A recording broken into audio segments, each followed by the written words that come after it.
तुम्ही संत मायबाप कृपावंत कायमी पतित कीर्तिवानो अवतार तुम्हा धराया कारण उद्धराया जन जड जीवा वाढविले सुख भक्ती भाव धर्म कुळाचार नाम विठोबाची अवतार तुम्हा धराया कारण उतराया जन जड जीवा तुका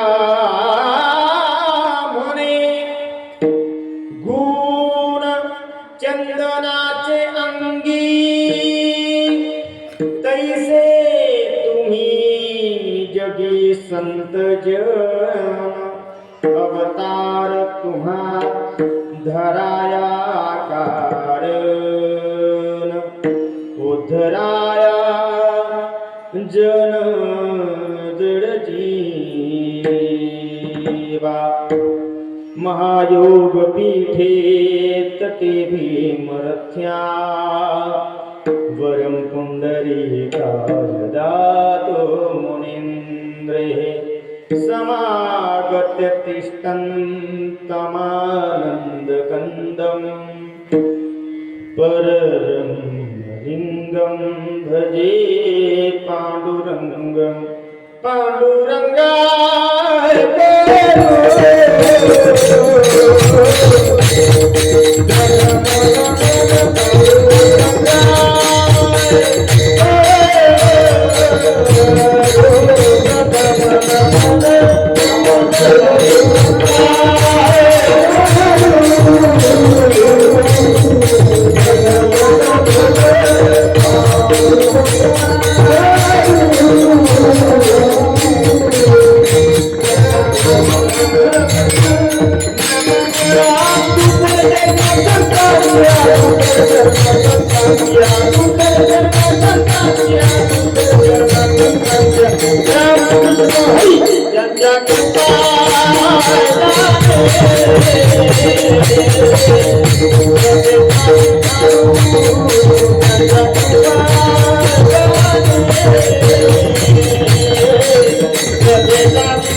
पांडुरंगाकडे प्रथम मन दुसरे चरण संतांच्या त्यांच्या कृपादाने कथेचा विस्तारू बाबाजी सद्गुरुदास तुका जयांचे केल्या स्मरण हो सकळ विद्येचे अधिकरण तेची बंधू श्री चरण श्री गुरूंचे ते नमस्कारो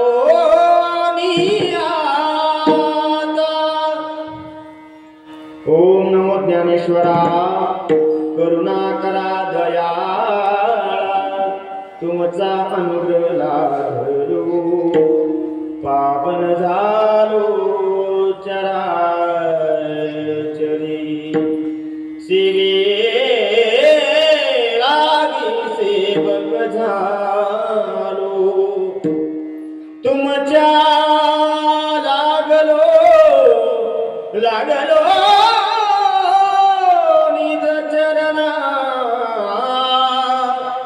निज चरणा अहो स्वामी तुकया देवा यावरी न करावा अभेर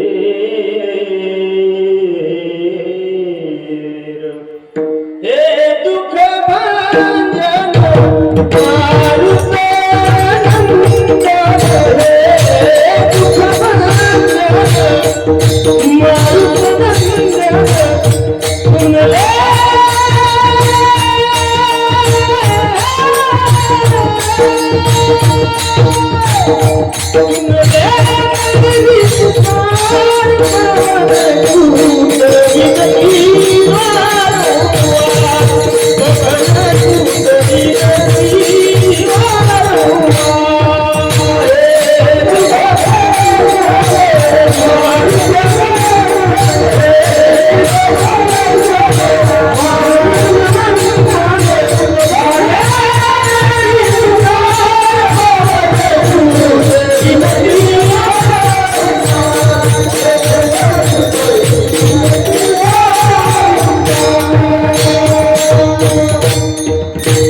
तुम्ही संत मायबाप कृपावंत कायमी पतित कीर्तिवानो अवतार तुम्हा धराया कारण उद्धराया जन जड जीवा विठ्ठल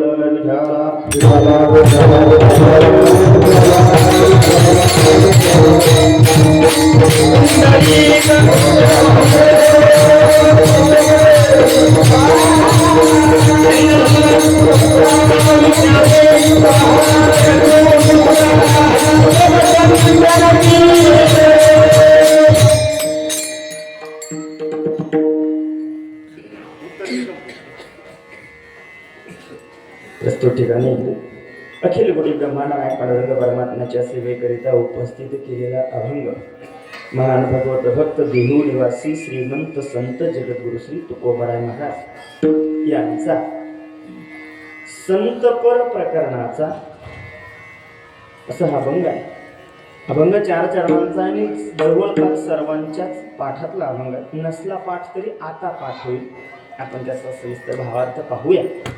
अभंगाच्या माध्यमातून जगद्गुरु तुकोबाराय महाराज संतांच्या समोर उभे आहेत आणि संतांच्या समोर उभं राहून संतांनी केलेल्या कृपेमुळं अंतकरणात निर्माण झालेली कृतज्ञता तुकोबाराय महाराज व्यक्त करतात. विठ्ठल विठ्ठल.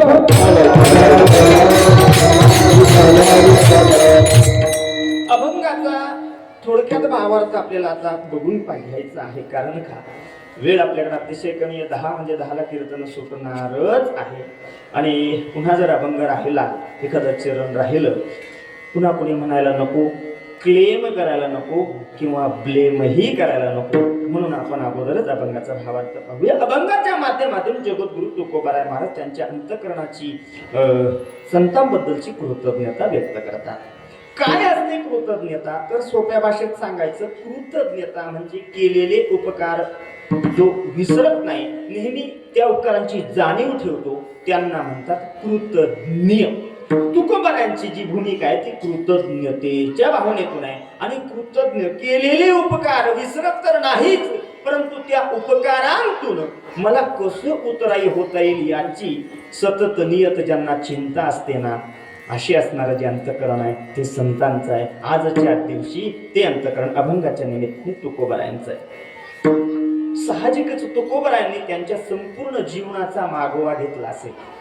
मी कोण होतो, कोण होते जगद्गुरु तुकोबाराय?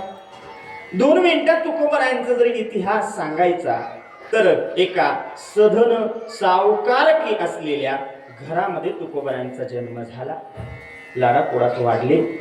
पुढे सर्व इतिहास तुम्हाला माहिती आहे. लवकर लग्न झालं. पुढे दुष्काळ पडला. एक पत्नी वारली.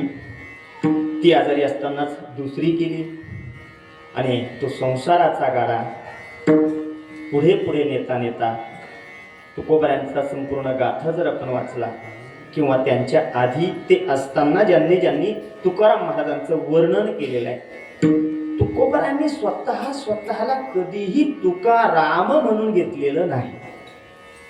त्यांचं स्वतःबद्दलचं जे आकलन, जी भाषा होती, फक्त तुका तुका म्हणे, तुका म्हणे. नंतर निळोबारायांनी असेल किंवा संताजी महाराजांनी असेल, या संतांनी तुकाराम किंवा श्रीमंत संत जगद्गुरु तुकोबाराय महाराज, ऐका, सामान्य तुकोबाराय जेव्हा होते तेव्हा तुकाराम अशा नावानं त्यांना कोणी गावातही हाका मारल्याचा उल्लेख आढळत नाही. मग सामान्य असलेले तुका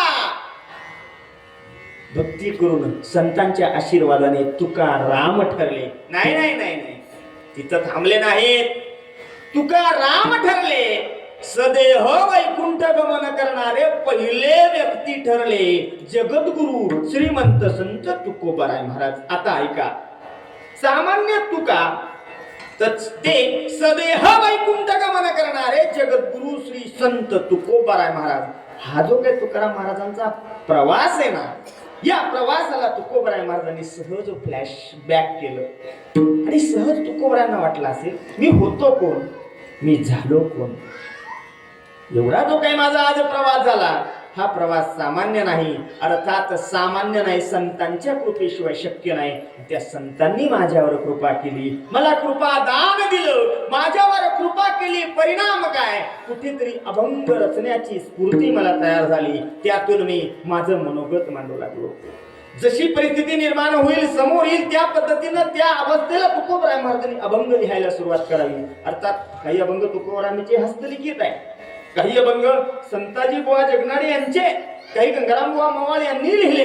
ही सर्व मंडळी त्या त्यावेळी जर उपस्थित असतील तर अभंग लिहिले. परंतु तुकोबाराय, कालच आपण ऐकलं, माझी मज झाली अनावर वाचा, जी वाचा कधीही शांत बसत नव्हती. नवे नवे प्रत्येक शब्द तुकोनी घेतला मोती जैसा. प्रत्येक शब्द तुकोबारायांचं काव्य होता, प्रत्येक शब्द तुकोबारायांचा अभंग होता. पण तुमचं आमचं दुर्दैव, कधी कधी असा काळ असायचा ज्यावेळेस अभंग लिहिण्याचं काम करणारे दोघंही जवळ नसायचे. त्यावेळेस जेवढे जेवढे अभंग बाहेर आले ना, तुमच्या आमच्या दुर्दैवाने ते आपल्यापर्यंत आलेच नाही. देवडीकरांच्या गात्याप्रमाणे 4092 अभंग तुमच्या आमच्या नशिबात आले. ऐका, त्यातला एक एक शब्द तुकोनी घेतला मोती जैसा आहे. मग अशी असणारे तुकोबाराय महाराज, ते कवित्व करण्याची झालेली प्रेरणा कुणामुळे झाली तर संतांमुळे झाली. म्हणून त्या संतांसमोर तुकोबाराय महाराज उभे राहिले आणि हात जोडून म्हणायला लागले, तुम्ही संत आहात आणि माझ्यासाठी तुम्ही माय आहात. थांबले नाही तिथे तुकोबाराय महाराज, माझ्यासाठी तुम्ही बाप सुद्धा आहात. तुम्ही संत माय बाप. आणि तुम्ही कसे आहे तर तुम्ही कृपावंत, माझ्यावर तुम्ही कृपा केली. आणि माझ्यासारख्या पामरानं काय तुमचं वर्णन करावं. कायमी पतित कीर्तिवान.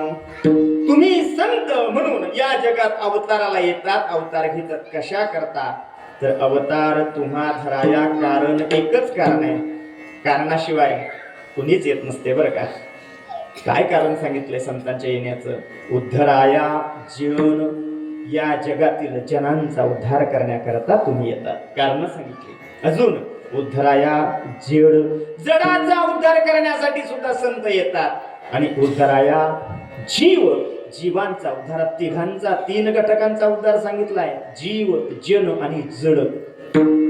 अजून काय करतात संत या जगात येऊन? तर संत या जगात येऊन वाढविले सुख. या जगामध्ये सुख वाढवण्याचं काम संत करतात. अर्थात सुख कधी वाढतं? जेव्हा दुःखाची निवृत्ती होते. संत एकच काम करतात, सुख वाढवतात, दुःख आपोआप जातं. वाढविले सुख. अजून काय वाढवलं? भक्ती. भक्ती वाढवण्याचं काम संतांनी केलं. अजून भाव, अर्थात प्रेम. कुणाबद्दल? त्या भगवान परमात्म्याबद्दल प्रेम वाढवण्याचं काम संतांनी केलं. नाही नाही नाही, तुकोबराय महाराज तिथेही थांबलं नाही, तिथेही थांबलं नाही. महाराजांनी एक वाक्य वापरलं शेवटच्या चरणात. तुम्ही संत जे आहात ना, तुम्हाला उपमा द्यावी तरी कशाची? चंदन जे असतं ना, चंदनाची उपमा महाराजांना देतायत. हे चंदन शीतलता देतं. चंदन सुगंध देतं. लोकांना सुगंध दिसतोय चंदनाचा, शीतलता दिसते चंदनाची. पण ती शीतलता देण्याकरता त्या चंदनाला झिजावं लागतं. जे चंदन झिजलं नाही ते शीतलता देऊ शकत नाही. जे चंदन जळालं नाही ते सुगंध देऊ शकत नाही. संत या जगाकरता झिजतात, जळतात नाही, खस्ता खातात. संतांनी खस्ता खाल्ल्या, झिजले चंदनासारखे. तुका म्हणे गुण चंदनाचे अंगी. जसा चंदनाच्या अंगीचा गुण आहे तसाच गुण संतांच्या अंगी आहे. म्हणून कायमी पतित कीर्तिवान. विठ्ठल विठ्ठल.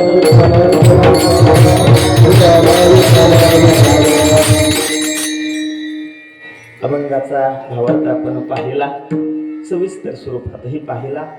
आता आपण चिंतन सेवेला सुरुवात करू. तत्पूर्वी मंडपच्या पाठीमागचे जे कोणी बडबड करीत असतील त्यांना व्यासपीठावरून सूचना आहे, कृपया बडबड करू नका.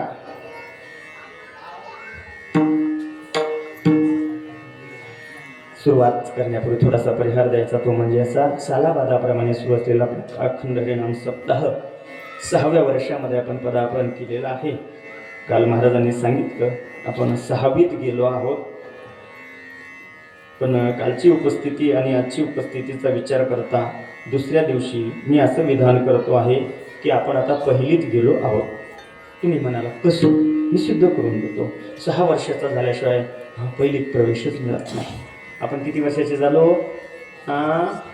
6. तर 6 वर्षाचे झालो आणि म्हणून आता आपण 1लीला गेलो असं म्हणायला काही हरकत नाही. अर्थात हे बोलण्यापुरतं आहे. एक क्षण नामस्मरण करायचं असतं आणि आपण अखंड 8 दिवस करत आहात, ज्याच्या माध्यमातून या ठिकाणी येण्याचा योग आला. दुसऱ्या दिवसाची कीर्तनरूपी सेवा आपल्यासमोर ही पुष्प गुंफण्याची ज्यांनी संधी दिली आदरणीय हरिभक्तीपरायण भागवत महाराज जाधव महाराज जामखेडकर महाराजांच्या कुशल नेतृत्वानं आणि आदेशाने म्हणा, कारण ते पोलीस डिपार्टमेंट आहे, सगळे लोक त्यांना घाबरतात. मी तर खूप घाबरतो आणि म्हणून या ठिकाणी येण्याचं झालं. त्यांनी सांगितलं महाराज यावं लागेल, काय मिळेल, कसं मिळेल, कधी मिळेल, किती मिळेल, सगळं त्यांनी पहिल्याच दिवशी सांगून टाकले. तारीख घेतली तेव्हाच. म्हटलं काय हरकत नाही, चला कुछ तुम समजो कुछ हम समजे. तरी जाता जाता एक इशारा मी करून जाईल. हे वर्ष जे आहेत ना, हे वर्ष 7 वर्षांनी उजाडलेलं आहे बरं का. 7 वर्षांनी म्हणजे कसं, ज्यांना काही लगेच क्लिक झालं असेल. यावर्षी 14 तारखेला आपल्या इथं 13 तारखेला का 14 तारखेला वोटिंग आहे. वोटिंग आणि वोटिंग म्हणजे सीझन असतो बरं का. ज्याला कळतं त्याला कळतं. म्हणजे जशा निवडणुका जाहीर झाल्या शहरामध्ये अनेक ठिकाणी सप्ताहाचं आयोजन आहे. नुसती चढाओढ चालू आहे महाराज. कीर्तनकारांची पण, गायक लोकांची पण आणि वाजवणाऱ्यांची पण. माणसंच पुरेना एवढे. असं असताना असं आहे हे मला सांगायचं आहे. विठ्ठल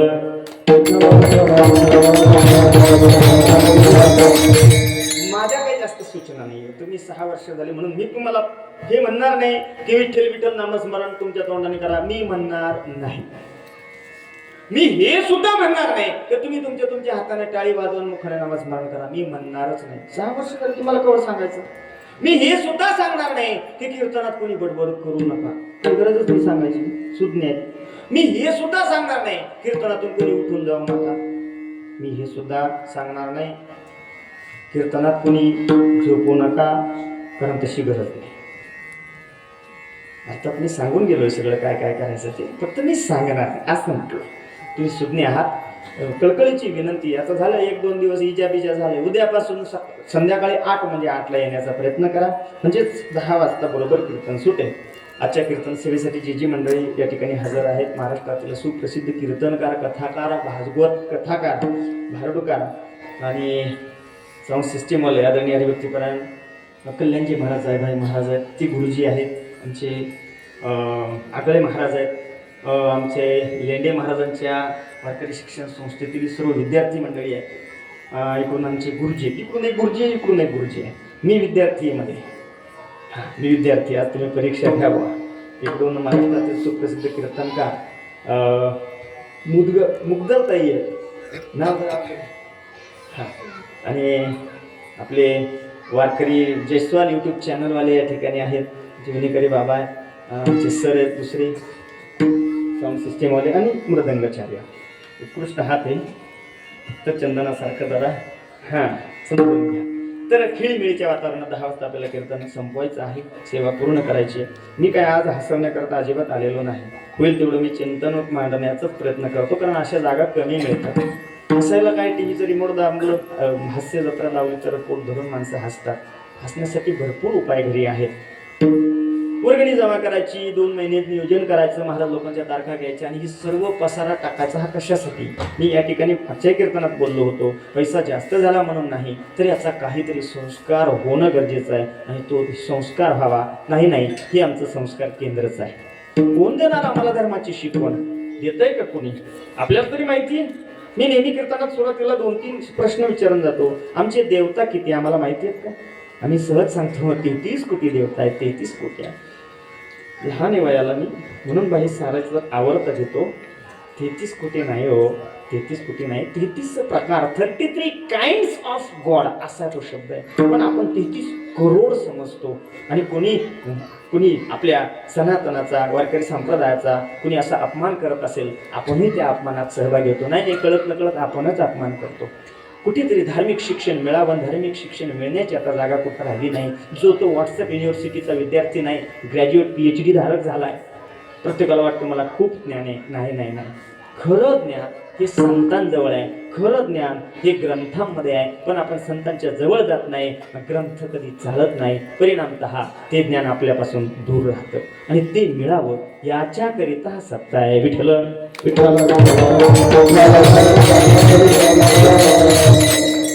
अभंगाच्या माध्यमातून आता जरा चिंतन सेवेला सुरुवात करूया. अभंग संत परप्रकरणाचा आहे. वारकरी संप्रदायाच्या नियमाने आजचा 2रा दिवस आहे आणि 2ऱ्या दिवसाची सेवा 2ऱ्या ते 7वा दिवस, 6वा दिवस. महाराज हा तसा मोकळाच आहे, जरी उपकरणाने बांधलेला असला तरी त्याला वाटेल तो अभंग तो घेऊ शकतो. आणि संत परप्रकरणातील अभंग घ्यावा असा अलिखित एक नियम आहे. गुणपर घेतात, संतपर घेतात, उपदेशपर हे घेतात. आपण आज संतपर अभंग निवडलेला आहे. कोण आहेत संत? कोणाला संत म्हणावं? आपल्या अवतीभोवती वावरणाऱ्या लोकांपैकी अनेकांना पाहिल्यानंतर आपल्याला असं वाटतं की ही संत आहेत. काही आडनावाचे संत आहेत.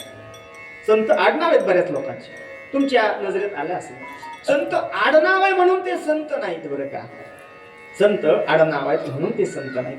सुरुवातीलाच एक फ्रेज सांगून जातो, त्रिपुटी सांगून जातो. एक असते आकृती, एक असते कृती आणि एक असते वृत्ती. आकृती म्हणजे काय? जी उघड्या डोळ्याने दिसतं ती. कृती म्हणजे काय? जी वागणूक आहे ती. आणि वृत्ती म्हणजे काय? जी दिसत नाही पण आतमध्ये काम करून जाते ती. विठ्ठल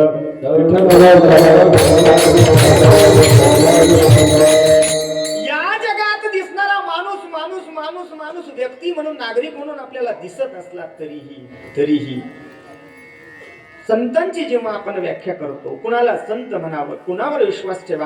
आज परिस्थिती अशी आहे आज खूप लोक झाले आणि जे सांगायला लागले की आमच्याकडे या आम्ही तुमचा उद्धार करतो, आमचा अनुग्रह घ्या. लोक कार्ड छापायला लागले गुरुजी, गाड्यावर लिहायला लागले पाठीमागे 1008 108 महामंडलेश्वर. बरं लिहा बाबा, तुम्ही आमच्या पैशातून थोडी लिहिता, पण संत कुणाला म्हणावं हा माझा मूळ विषय आहे. संत आकृतीवरून हे ठरवू नये. आकृती म्हणजे काय, जे दिसतं ते. साधी एक समज काय, एखादा चांगल्या कपड्यात आला, लोकांना काय वाटतं, संत आला. बरेच लोक कीर्तनकारांनाही संत समजतात, कीर्तनकार संत नाही. हे एक पात्री हा प्रयोग आहे. बोलता येतं, तुम्ही तारीख देता, इथं आल्यानंतर हा कीर्तनकार म्हणजे संत नाही. पण कीर्तनकार संत नसतोच असं अजिबात नाही. ज्या लोकांची साधना तिथपर्यंत पोहोचले, खरोखर ते संतत्वाला जाऊन पोहोचले, भले ते संसारिक असो. संतत्वाला संसारिक किंवा संन्यासी असा कोणताही भेदभाव अटकाव नाही.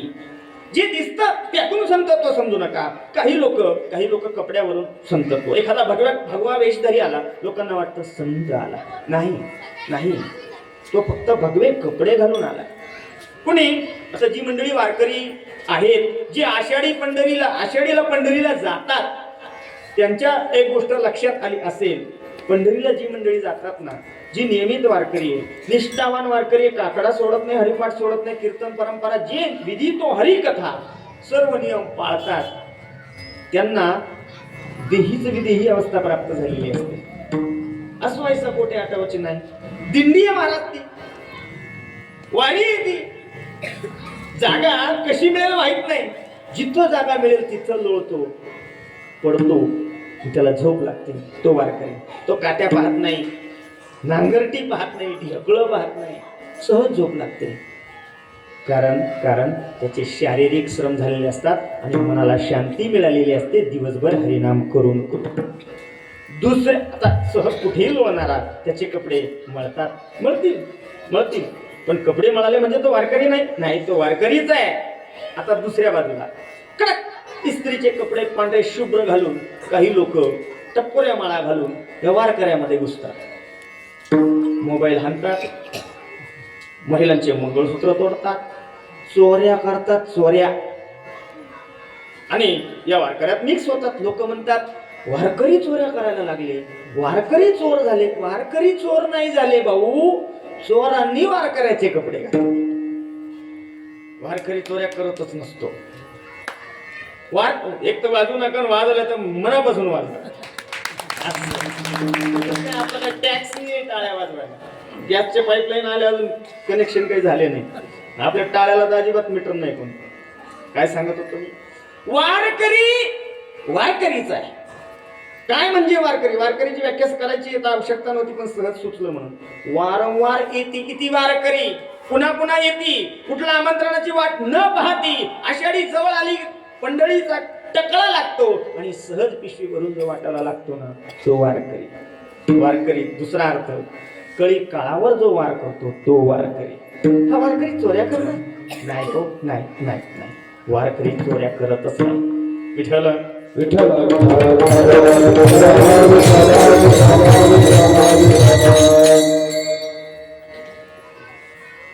चोरांनी वारकऱ्याचे कपडे घातले. मग कपड्यावरून पांढरा शुभ्र दिसतोय, कडक इस्त्रीचे कपडे घातले म्हणजे त्याला शहाणा किंवा संत म्हणावं का? नाही.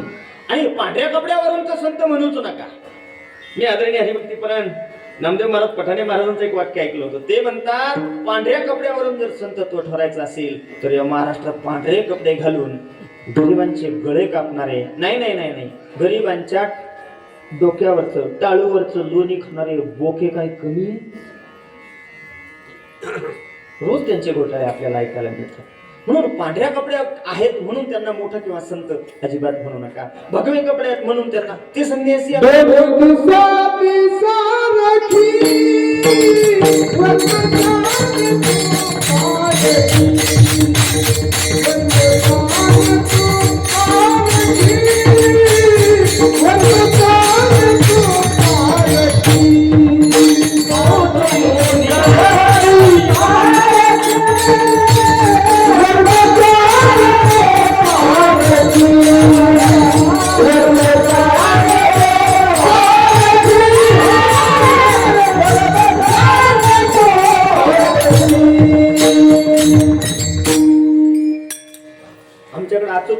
गेलो ना, तो बसणारे लोक सुद्धा टाळ्या वाजवते पटरीच्या पलीकडे. आता वाजवते, मी काय करू त्यांना, आमच्याकडे तर वाजवते, तुमच्याकडे ती पद्धत नाही. आता मी त्याला खातो. दोन्ही दिसती सारखी, वर्म जाणे तो पारखी. ज्याला कळतो त्याला पारखी म्हणतात. कशातलं? ज्याला रत्नातलं, सोन्यातलं, दागिन्यातलं कळतं तो असतो पारखी. नाही नाही नाही, संतांची पारख करण्याकरता तुम्हाला प्रत्येकाला रत्न पारखीच व्हावं लागेल. कपड्यावरून संतत्व ठरवू नका, उंचीवरून. नाही नाही नाही, उंच असतात तेच संत असंही म्हणू नका. उंटाला जिराफाला पहिलं संत करावं लागेल. भगव्या कपड्यावाल्यांना संत केलं तर भगव्या रंगाची कुत्री सुद्धा भरपूर आहे, त्यांनाही पहिलं संत म्हणावं लागेल. हो, संत म्हणावा कुणाला? आकृतीवरून संतत्व ठरवू नका, हा माझा मुद्दा आहे. जे दिसतं त्याच्यावरून संतत्व ठरवू नका, ते फसवं असू शकतं. म्हणून आकृतीवरून संतत्व ठरत नाही. दुसरा माझा मुद्दा आहे कृतीवरून. कृती म्हणजे ते काय करतात याच्यावरून संतत्व. बरीच माणसं निवडणुका जवळ आल्यानंतर दानशूर होतात. मग सप्ताहाला वर्गणी दे, तिथे पंगत, तिथे पंगत, या देवस्थानाला एवढा पैसा, असं आव आणतात की त्यांच्या एवढा दानशूर दुसरा तिसरा कोणीच नाही. नाही नाही नाही नाही, दुसरी तुकोबराय महाराजच प्रत्येकाला वाटून देणारे नाही. बरं, स्वार्थ आहे, स्वार्थ आहे म्हणून वाटताय. कृती दिसती वाटण्याची, भूलू नका. आदरणीय हरिभक्तीपरायण संदीपान महाराज शिंदे महाराजांचा एक दृष्टांत आहे, तेवढा सांगतो आणि अभंगात आपण प्रवेश करू. महाराज सांगतात, काय कृती चालली याच्यावरूनही संतत्व ठरत नाही. संतत्व ही अंतःकरणाची अवस्था आहे. संतत्व हा वृत्तीचा विषय आहे, आकृतीचाही नाही आणि कृतीचाही नाही. एक श्रीमंत व्यक्ती, ऐकताय ना कीर्तन? एक श्रीमंत व्यक्ती, अर्जंट कोर्टाची तारीख आली आणि त्याला जायचं. निघाला. रस्त्याने जाता जाता ड्रायव्हरनं सांगितलं, मालक आपण असं करू, मधल्या मार्गी जाऊ. मधल्या मार्गी जर गेलो ना, आपली गाडी लवकर पोहोचल. तो म्हटलं बरं होईल, कमी वेळात पोहोचता येईल. आणि मधल्या मार्गी गाडी टाकली, 4 व्हीलर गाडी मधल्या मार्गी टाकली. आता तो मार्गच मधला, शॉर्टकट. जाता जाता मध्ये लागला पांदीचा रस्ता. पांद कळते का तुम्हाला? पांद, पांदीचा रस्ता लागला आणि त्याच्यात होता चिखल.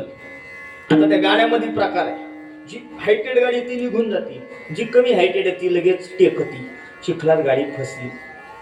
रिव्हर्स टाक, फर्स्ट टाक, सगळं करून पाहिलं. बरं, गाडीची गंमत आहे, जेवढी तुम्ही अशी मागं पुढं कराल निघत नाही ती. ती फसवत चालली.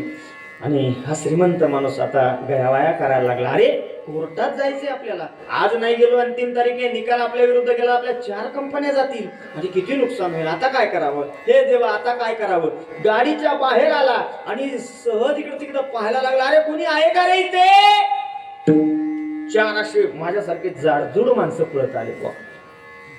जाडजूड. काय झालं साहेब, काय झालं? अरे काय नाही रे, बघा जरा गुगल मॅपनं आलो होतो, शॉर्टकट रस्ता दिसला आणि आमची गाडी फसली बरं इथं.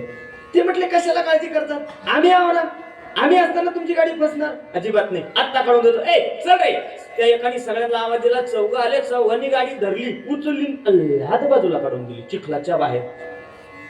वा वा वा, किती आनंद झाला म्हणून सांगू. 4 कंपन्या जाणार होत्या, वाचतील म्हणून श्रीमंत माणसाला दया आली. श्रीमंत माणसाने खिशात हात घातला. खरे खरे, हे घ्या पैसे, आज तुमच्यामुळे माझी गाडी निघाली, वाचली आणि आता मी माझ्या कामाला वेळेवर जाईल.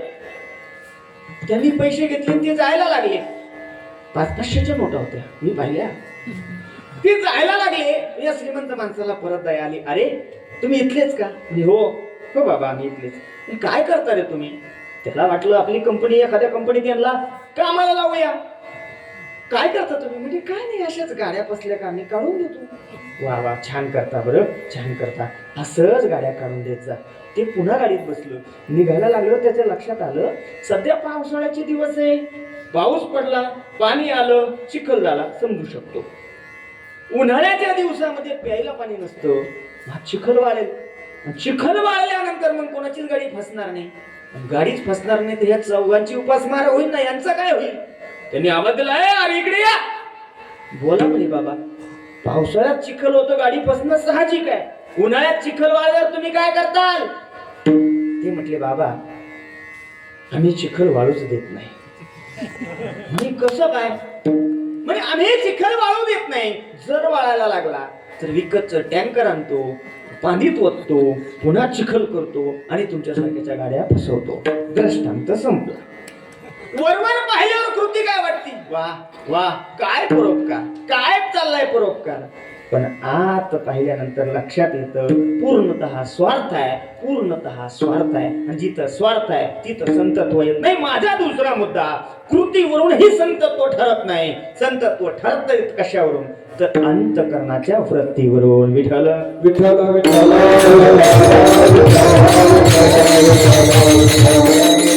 काय असते अंतकरणातली वृत्ती? काय वृत्ती आहे म्हणून त्या वृत्तीला संतत्व म्हणावं? संत ओळखण्यामध्ये ओळखण्यामध्ये तुम्ही आम्ही नाही नाही नाही. संतांनी सांगून गेलेत संत ओळखण्यासाठी पारखीच लागतो. संत ओळखताना आपली गफलत होऊ शकते. संत दिसायला माणसासारखीच दिसतात पण माणसासारखी नसतात. संत नवती जगा माणसाच्या सारखी.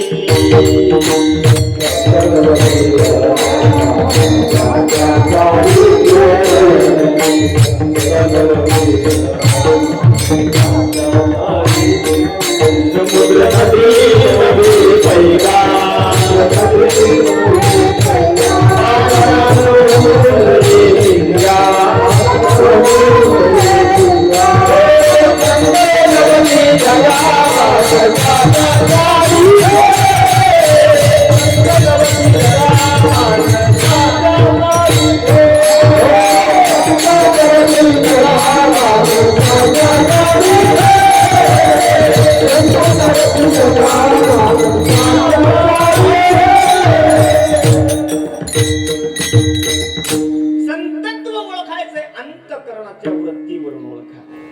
पाठकांचा एक दृष्टांत आहे, सहज आठवलं म्हणून सांगतो. काशीचा एक विद्वान ब्राह्मण, त्याला स्वप्न पडलं. स्वप्न असं पडलं, भगवान परमात्मा त्याच्या स्वप्नात येऊन सांगायला लागले की तुला जर माझी भेट पाहिजे असेल तर मी कुणाच्या घरी राहतो. आणि कुणाच्या घरी राहतो हो देव? देव राहतो तरी कुणाच्या घरी? जरा विचारा नाथ महाराजांना. नाथ महाराज सांगतात, ज्या सुखा कारणे देव वेडावला, ज्या सुखा कारणे देव वेडावला,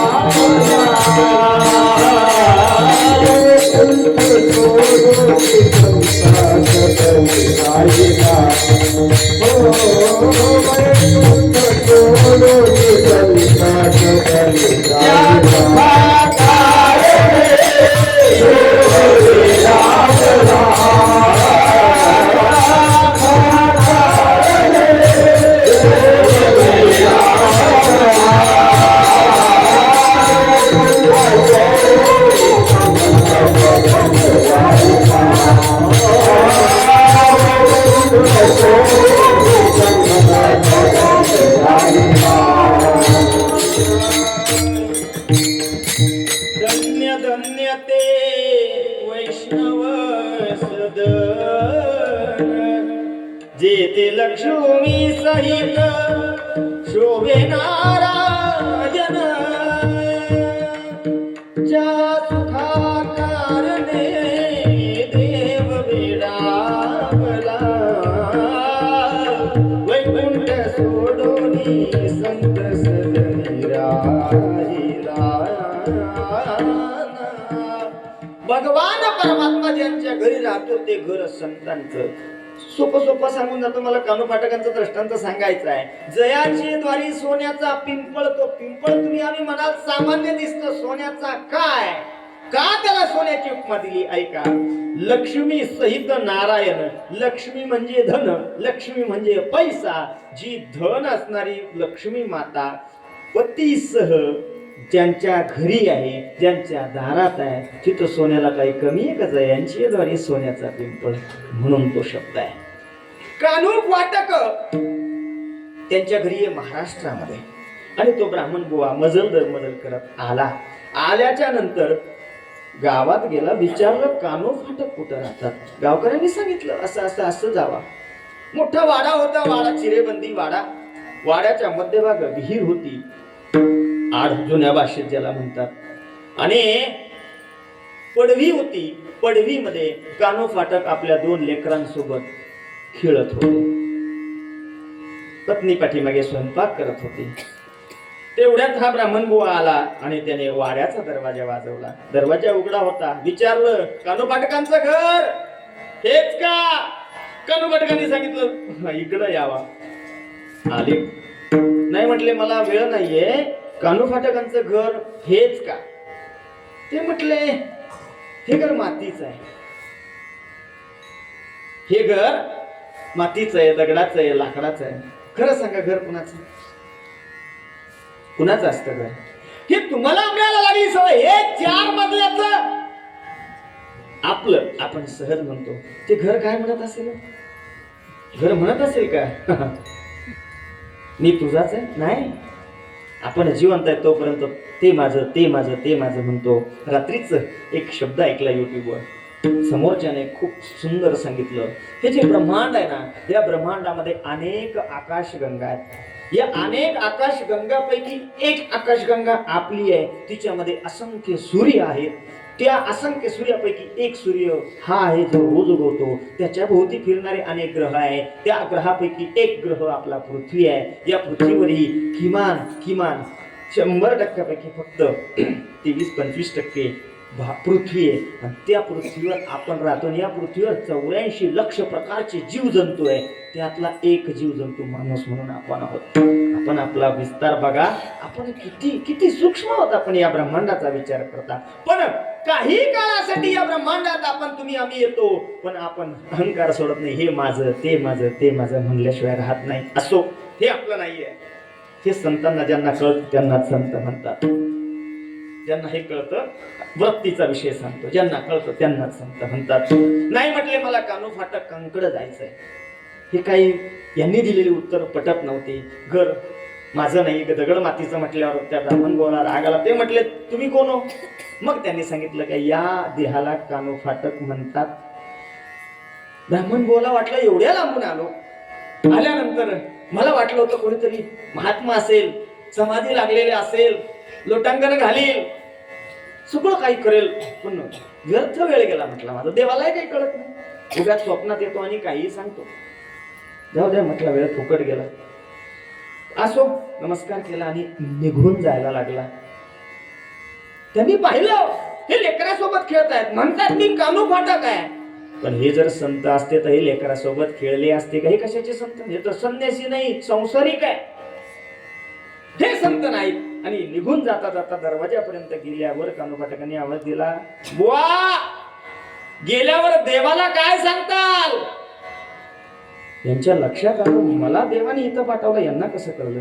जे आर्थिक कळलं ते आर्थिक काहीतरी असलं पाहिजे. नाही, असतच. आणि म्हणून ब्राह्मण बुवा पुन्हा आले. विचारलं, तुम्हाला कसं माहिती? आणि मग कानो फाटकांनी सर्व इतिहास भूगोल सांगितला. म्हटले, तुम्ही ज्यांच्या शोधात आले ना, तुम्हीच. मी तुम्हाला उपदेश तर करणार नाही, परंतु आपण जर काही काळ सोबत राहिलो, नक्कीच माझे काही गुण तुम्हाला मिळतील, तुमचे काही गुण मला येतील. ब्राह्मण बुवाचा विश्वास बसत नव्हता, पण पूर्ण अविश्वासही दाखवता येत नव्हता. काय करावं करता ब्राह्मण बुवानी बोलून दाखवलंच. काय बोलून दाखवलं? मला वाटलं होतं महाराष्ट्रात कोणीतरी संत आहेत, महात्मा असतील, समाधी लागलेली असतील, आणि तुम्ही लेकराला घेऊन जाताय. तुम्हाला कसं संत म्हणावं हो? आम्ही एवढ्या लांबून येऊन माझा चक्कर वाया गेला. तुम्हाला संत कसं म्हणावं?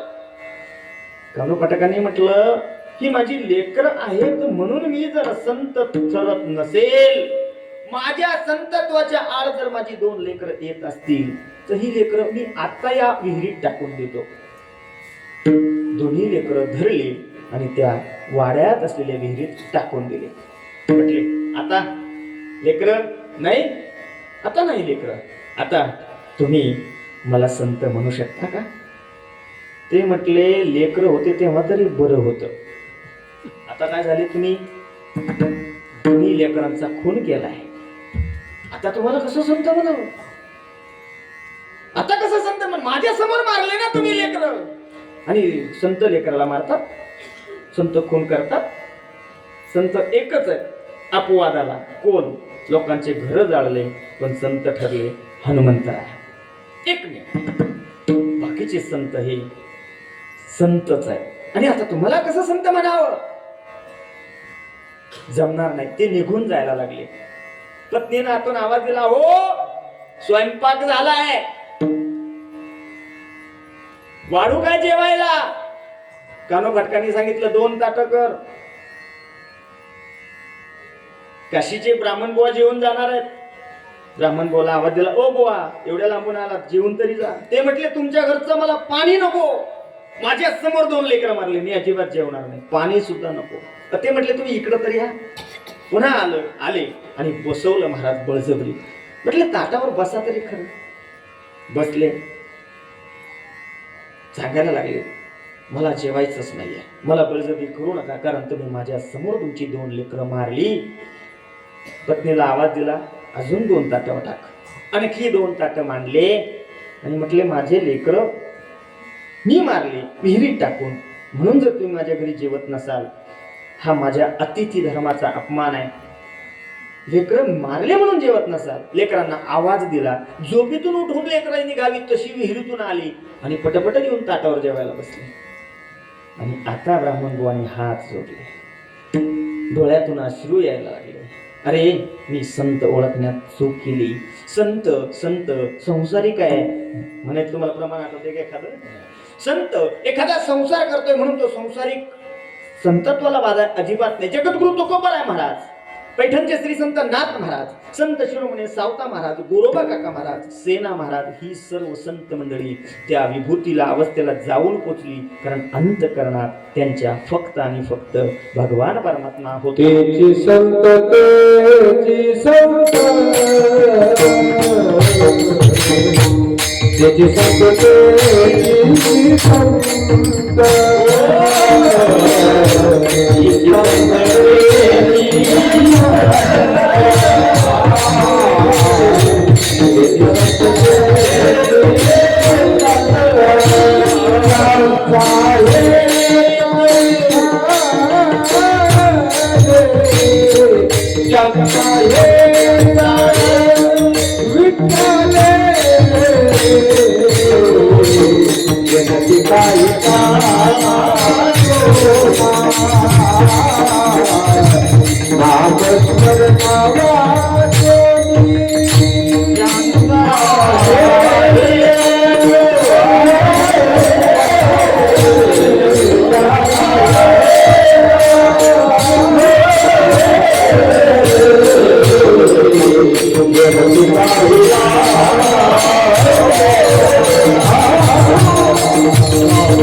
आता न सांगता टाळी वाजेल अशी अपेक्षा धरतो.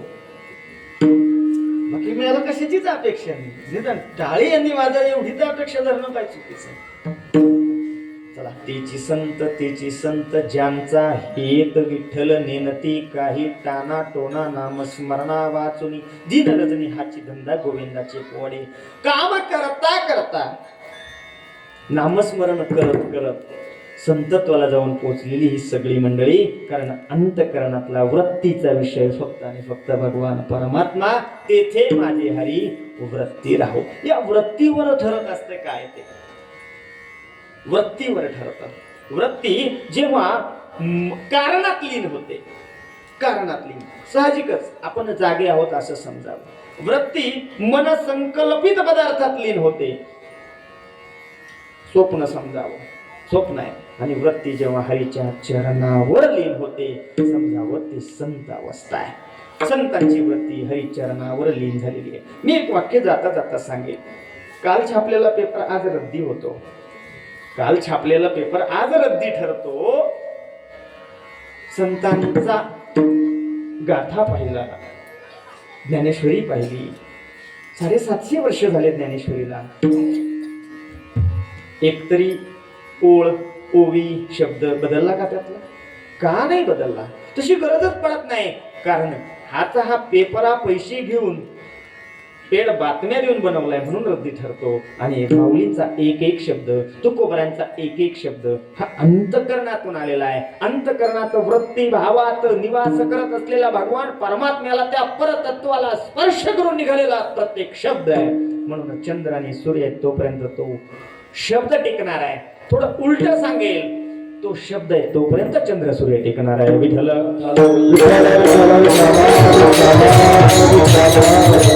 संत हा अंतकरणाच्या वृत्तीचा विषय आहे. संत ओळखण्याकरिता अंतकरणाचा ठाव घ्यावा. ते काय करतात, कसे दिसतात याकडे लक्ष देण्याची गरज नाही, याच्याकडे पाहण्याची गरज नाही. आणि असे जे संत आहे हे जगाच्या कल्याणाकरिता अवतीर्ण होत असतात. अवतीर्ण होणं म्हणजे काय, वरून येणं, स्वर्गातून येणं. आता संतांची जी जागा आहे, आम्ही वैकुंठवासी आलो याची कारणाशी संतांनी सांगितलंय. वैकुंठातून संत येतात आणि वैकुंठ जे घर आहे, नावडे वैकुंठ शेषाचे शयन, वैष्णव सदन गोड वाटे, तर ते सदन कुणाचं आहे, भगवान परमात्म्याचं आहे. अर्थात भगवान परमात्मा आणि संत एकच आहे. आणि म्हणून भगवान परमात्मा या जगाच्या कल्याणाकरता मनुष्य रूप धारण करून तुमच्या आमच्यात येतो, जगतो, वाढतो, वावरतो, तुम्हाला आम्हाला उपदेश करतो, प्रसंगी कानोघडणी करतो आणि सन्मार्गाला लावतो. त्यांना संत म्हणतात. विठ्ठल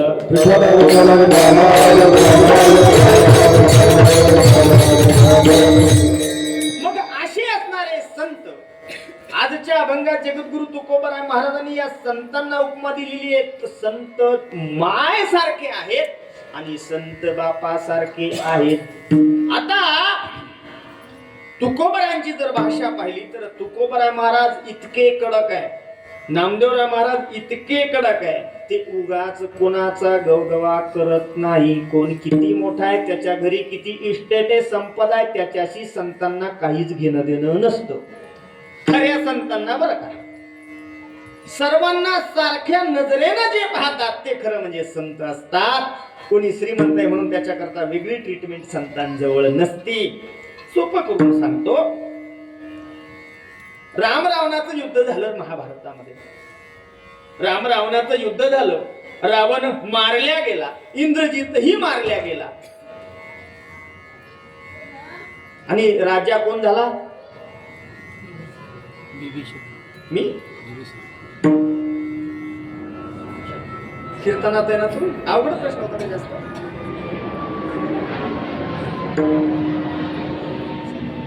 रावणानंतरचा लंकेचा राजा कोण? बिभीषण. बिभीषण राजा झाला. बिभीषण कुणाचा भक्त? प्रभू रामचंद्रांचा. नामदेवराय महाराजांना विचारलं, तुमचं त्या बिभीषणाबद्दल काय मत आहे, जरा दोन शब्दात सांगा बरं. ते बूम घेतलं एका न्यूज चॅनल वाल्याने आणि नामदेवराय महाराजांना विचारायला लागला, बिभीषणाबद्दल तुमचं काय मत आहे? नामदेवराय महाराज परखडपणे बोलले. नामदेवराय महाराज म्हणले, बिभीषण बिभीषण तो लंकेचा राजा म्हणे. हो, तो काय शहाणा आहे का? नामदेवराय महाराज म्हटले, तो महामूर्ख आहे. मनसी बिभीषण शहाणा, मनसी बिभीषण शहाणा,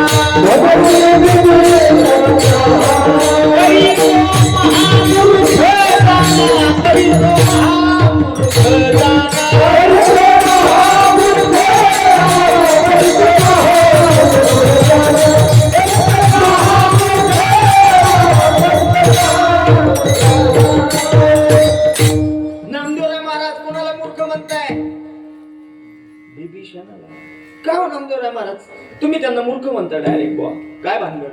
नामदेवराय महाराज पुढचं त्याचं वर्णन सांगतात. अरे तो बिभीषण जरी रामाशी भेटला, रामरूप नाही झाला.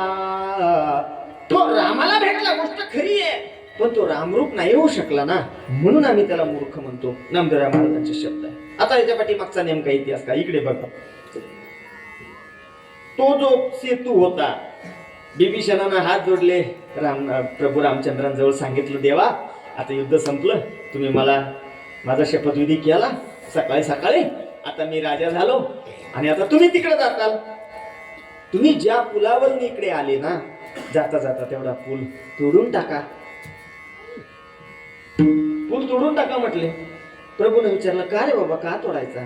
नाही म्हटले, आज तुम्ही तिकडे आहे, मी इकडे आहे, उद्या माझी पुढची पिढी राजा होईल, माझा मुलगा होईल, माझा नातू होईल, माझा पंतू होईल, तुमच्याही पुढचे राजे होतील. आज तुमचं आमचं बरं आहे, उद्या त्यांचं नाही जमलं मग लागण ना भावबंदकी, बांधाला बांध. आणि तुमच्या मोठ्या देशाकडून आमच्या छोट्या लंकेवर त्याच सेतूवरून पुन्हा आक्रमण होईल, आमचा देश धोक्यात येईल. आणि म्हणून देव म्हटले जशी तुझी इच्छा. आणि त्यांनी तो पूल पाण्यामध्ये बुडवला. नामदेव महाराजांना खटकलं, अरे जो रस्ता देवापर्यंत जाणार होता, ज्या रस्त्याने देवाकडे जाण्याची संधी होती बाकी सगळ्या लोकांना, तुला तर होतीच, जो रस्ता देव जोडून देणारा होता तोच रस्ता तू मोडला, तोडला, पाण्यात बुडवायला लावला, म्हणून महामूर्ख झाला. नामदेवराय महाराज संत कुणालाही कुणालाही कुणालाही कुणाचीही मोठेपणा संत मिरवत नाही. संत मोठेपणा मिरवत नाही. आणि ज्या गोष्टीमध्ये फायदा नाहीये, ज्या गोष्टीत फायदा नाही त्याच्याबद्दल तर मोठेपणा अजिबातच करत नाही. तुकोबराय महाराजांची 2 प्रमाण मला आठवतात. तुकोबराय महाराज एक कोंबड्याचं प्रमाण देतात.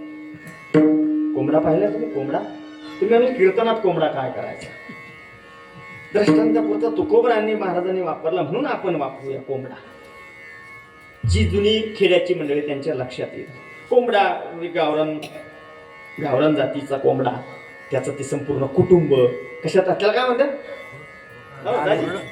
खुराड. ध्यानात आहे माझ्या, मी कधी सांगलो थोडी. त्या खुराड्यामध्ये ती कोंबडा सगळं फॅमिली असते पूर्ण. सकाळी ते आवाज देतो. कोण? हा, कोणाला? ऐ सोर. नक्की असंच म्हणत असणार तो.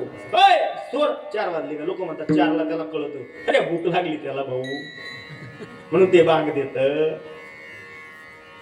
जो मालक त्याला सोडल्याबरोबर ती पूर्णच्या पूर्ण टोळी पुढे निघती उकिरड्यावर. आणि उकिरड्यावर सगळ्यात पुढे कोण असतो त्यांचा? कॅप्टन. कोण? कोंबडा. तो कोंबडा पुढे असतो. कोंबडा पुढे चालतो. पाठीमागे 4-5 कोंबडे असतात, त्या मागे चालतात. त्याच्या मागे 7, 8, 10, 15, 20 पिल्लं असतात, ते चालतात. अख्खा मोर्चा उकिरड्यात गेल्यावर मग कोंबडा सगळ्यात आधी कामाला सुरुवात करतो, उकरायचं काम. कोंबडा पुढे उकरत जातो. उकरल्यानंतर उकड्यात जे किडे किंवा दाणे निघतात, जे जनावरांनी खाल्ल्यानंतर शेणात आलेले दाणे, आणि ते दाणे मग कोंबड्या खायला लागतात. कोंबड्या काही दाणे खातात, कोंबड्या उकरत नाही अजिबात. त्यांना माहिती उकरू राहिलो नाही, त्या खायला उकरत बसतील, त्या काहीच करत. कोंबड्या अजिबात उकरत नाही, मागं पिल्लं असतात. मग ती जिती कोंबडी जिच्या तिच्या पिल्ला, हे तुला वाटण्या मात्र त्या करतात. कोंबड्या वाटण्या करतात. आणि कोंबडा सकाळ पहाटपासून दुपारी घामाघूम होस्तोर उकरतच बसतो बुवा. कोंबड्याचं सांगतो मी तुम्हाला, काय हसवायला देव जाण. कोंबड्या उकरतो हे पाहिलं आमच्या तुकोबराय महाराजांनी. आणि ते बोलले होते कोंबड्याला, तुकोबराय महाराज, तुका म्हणे झाली कोंबड्याची उभीच उकरी लावणी, उभीच उकरी लावणी. तुका म्हणे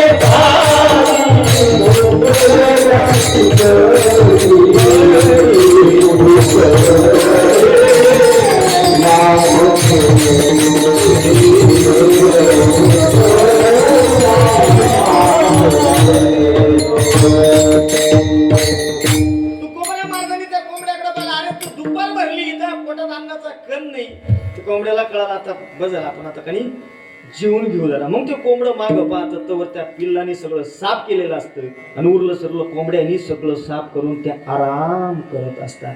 मग त्या कोंबड्याच्या लक्षात येलं, एवढी मेहनत केली ना हाती काय आलं. तुका म्हणे झाली कोंबड्याची परी, पुढेच उकरी लाभणे. अरे तुझा फायदा काय, नुसता उकरत सुटला. तुकोबरायांचं प्रमाण कोंबड्याच्यासाठी जरी असलं तरी हे बऱ्याच 2 पायाच्या बोलणाऱ्या कोंबड्यांनाही लागू होतं. फर्स्ट शिफ्ट म्हणू नका, सेकंड म्हणू नका, थर्ड म्हणू नका, ओव्हर टाइम म्हणू नका, चालूच आहे हो, चालूच आहे. किती त्याला काही मर्यादा अजिबात नाही. आताच वेळ आहे, करून घ्यावा लागेल, आताच वेळ आहे. कधी स्वतःसाठी जगा. कधी कधी स्वतःसाठी जगा. विठ्ठल विठ्ठल चला, तुकोबरायचं प्रमाण होतं. कोंबडा उकरत बसला पण त्याचा त्यात काही फायदा नाही म्हणून ते कोंबड्यालाही बोलले, विंचवालाही बोलले. तुकोबराय विंचवाला असं बोलले, विंचू तुम्ही आम्ही पाहिलंय पाठीमागे त्याचं एक नांगी असते. मी सांगत असतो हे प्रमाण नेहमीच. त्याच्या पाठीमागे ती नांगी असते ना, नांगी, त्या नांगेचा त्या विंचवाला फायदा का तोटा? तुमचं काय मत आहे? नांगीचा विंचवाला फायदा का तोटा? बोलत नाही तुमच्याकडे.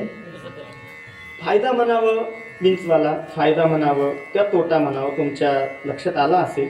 काय उत्तर द्यावं? आणि कीर्तनात उत्तर देणं म्हणजे ते जरा असं असते, त्याच्यापेक्षा न्यूट्रल, वी डोंट नो, सांग तुला आणलंय तेवढ्यासाठी. विंचवाला त्या नांगीचा फायदा का तोटा? फायदा जर म्हणावं तर काहीच उपयोग नाही होत्या, कारण ती जेवायचं असतं ना विंचू, त्याला असे ते दोन हात असतात वेगळे आणि तोंड असतं, ते असं त्या नांगीना पकडतं आणि तोंडाला खातं. त्या नांगीचा, पाठीमागच्या नांगीचा काहीच उपयोग, शेपटी त्याची ती, त्या शेपटीचा उलट तोटा असा आहे. आता ह्या गादीखाली जर विंचू आणि झुरळ निघालं, समजा निघणार नाही, घाबरू नको निघणार नाही, जर निघालं पहिलं कोणाला मारताल? झुरळाला का विंचवाला? बरं भाऊ, त्याला नांगी आहे ना, त्याला नांगी आहे. विंचवाला ती नांगी त्याच्या उपयोगाची नाही. तुकोबरांचे शब्द आहे, विंचू लाभाविन, विंचू लाभाविन तुका म्हणे झालाशीन. पण त्या विंचवाला कळतच नाही ही बिना कामाची नांगी घेऊन ती फिरतय आयुष्यभर. आणि कोणाच्या तरी तावडीत आलं का चपली खाली त्याचा चेंदा मेंदा होतो. बरीच दोन पायाची माणसं अशीच आहे, नसती नांगी सोबत घेऊन फिरतात. फायदा होत नाही, नुकसान झाल्याशिवाय होत नाही. विंचवाला फायदा नाही म्हणून तुकोबराय महाराज विंचवाला बोलून गेले. कोंबड्याला फायदा नाही म्हणून तुकोबराय महाराज कोंबड्याला बोलून गेले. पण आणखी एक घटक या जगातला आहे आणि तो आहे आई. या आईकडे जेव्हा तुकोबराय महाराजांनी पाहिलं, तुकोबराय महाराजांच्या लक्षात आलं ही आई जसं जगते, जसं वागते, हिला सुद्धा फायदा काहीच नाहीये. पण ती मात्र लेकरावर माया करणं सोडत नाही. ऐसी कळवळ्याची जाती, ऐसी कळवळ्याची जाती, ऐसी कळवळ्याची जाती, ऐसी कळवळ्याची जाती.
तुकोबराय महाराजांनी आईकडे पाहिलं. 9 महिने लेकराला पोटात वाटलं. प्रवासामध्ये जर आपण जात असू, 2 किलो जर आपल्याकडे वजन असेल, 10 किलोमीटर अंतर चालून गेल्यावर ते 2 किलोमीटर सुद्धा 10 किलो सारखं वाटतंय. 9 महिने लेकराला वागवायचं. बरं, काही वेळ रिलॅक्स व्हायची संधी आहे का? अजिबात नाही. तरीही महाराज म्हणतात करीला भाविन प्रीती. बरं, हे जे जन्माला येणार आहे पोटातलं ते चांगलं निघेल, संत होईल, वारकरी होईल, राजकारणी होईल, मृदंगवादक होईल का खिशे कापणार होईल, तिला माहिती आहे का? बर, जन्माला आलं एकूण तिकून त्या हाला पेष्टा वेदना जावे त्याच्या वंशात तेव्हाच कळेल. बरं, जन्माला आलो, जन्माला आल्यानंतर ते पुढे जीव लावीलच, गॅरंटी आहे का काही? खात्री आहे का एखाद्या तरी मायला की माझं लेकरू असंच निघेल? नाही ना. जुगार आहे हा, जुगार. पत्ता लागला तर लागला, नाही लागला, तसा जुगार आहे. पण तरी ती माय त्या लेकराला जीव लावते, त्याला जगवते, त्याला वाढवते, त्याचं हाल अपेष्टा सुख दुःख रात्र रात्र जागून हाच म्हणतात हाताचा पाळणा आणि नेत्राचा दिवा करून क्षणाक्षणाला काळजी घेऊन ज्या लेकराला माय वाढवते त्याच्यात तिचा स्वार्थ किती. तुकोबराय महाराज म्हणतात करी लाभाविन प्रीती. ती कोणताही भाव आकस लाभ लोभ न ठेवता केवळ आणि केवळ शुद्ध स्वच्छ निर्मळ अंतःकरणानं त्या लेकराला प्रीती करते ना. अगदी संत सुद्धा साधकावर शिष्यावर तसंच निस्सीम नितांत निर्मळ प्रेम करतात. कसं करतात? आईसारखं करतात. कसं करतात? बापासारखं करतात. आणि प्रेम करून कृपा करून त्याला आशीर्वाद देऊन सामान्य तुका असलेल्यांना तुकाराम या पदापर्यंत नेऊन पोहोचवतात.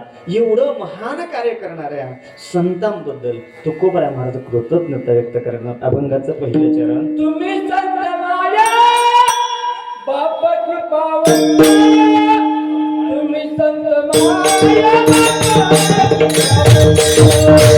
तुम्ही संत माया बापाची पावन,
तुम्ही संत मायबाप कृपावंत.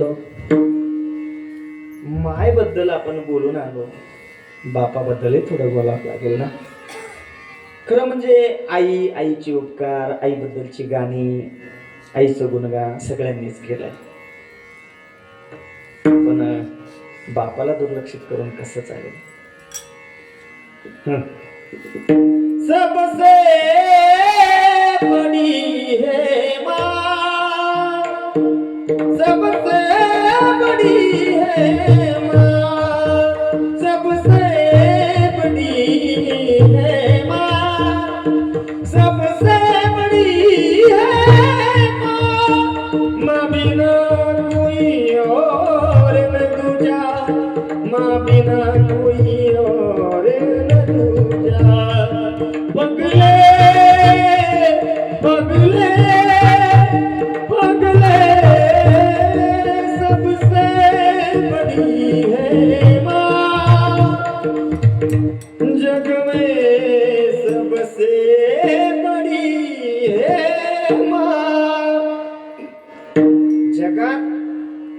सर्वात मोठी आहे, वादच नाही.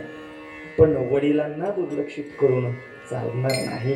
मी नेहमी सांगत असतो, लेकराला आई जर घेऊन जात असली तर कडेवर घेतात लेकराला, नाही का? कडेवर घेतलं ना लेकराला एक गंमत होते, जरा काळजीपूर्वक निरीक्षण करा. कड्यावर बसलेलं लेकरू तिथपर्यंत पाहू शकतं जिथपर्यंत त्याची आई पाहते, कारण दोघांचं डोकं एका लेवलला येतं. बरोबर म्हणतोय ना? दोघांचं डोकं, डोळे त्या लेवलला येतात. जिथपर्यंत आईला दिसतं तिथपर्यंत लेकराला दिसतं. आणि तेच लेकरू जर बापाकडे गेलं, बाप त्या लेकराला कडेवर नाही घेत, बाप त्याला खांद्यावर घेतो. बापाचं ते स्वप्न असतं, बाळा जे मलाही दिसत नाही ते पहा, जे मलाही मिळवता नाही आलं ते मिळव, पुढे जा, मोठा हो. हे बापाचं काम असतं. आणि म्हणून आईचे उपकार आहेच, पण बापाचेही उपकार विसरता येणार नाही. आणि असे मुलाला प्रोत्साहन देणारे बाप असतात तसे संत साधकाला, भक्ताला, शिष्याला वाहातील मज भागलिया मज वाहातील कडिये, थकल्यानंतर मला उचलून घेतील, कड्यावर घेतील, खांद्यावर घेतील, घेतात. म्हणून तुम्ही संत मायबाप. खरं म्हणजे आई आणि बापाच्याही पेक्षा आई आणि जसं सकाळपासून संध्याकाळपर्यंत माझ्या मुलाने काय काय खावं याची चिंता कुणाला असते? आईला असते. मग उद्या सकाळी डबा करायचा तर आजच संध्याकाळी भाजी वगैरे घेऊन ठेवली असेल, तुम्ही घेतलीच असेल. प्रत्येक घरोघरी मातीच्या चुली नसल्या तरी गॅसची शेगडी आहेच. सकाळपासून संध्याकाळपर्यंतच भविष्याची चिंता करणारी आई असते. माझ्या मुलाचं संपूर्ण आयुष्य चांगलं जावं याची चिंता करून त्यासाठी झटणारा बाप असतो. परंतु माझ्या साधकाचं, माझ्या शिष्याचं एक जन्म नाही तर अनेक जन्मांचं जे आयुष्य.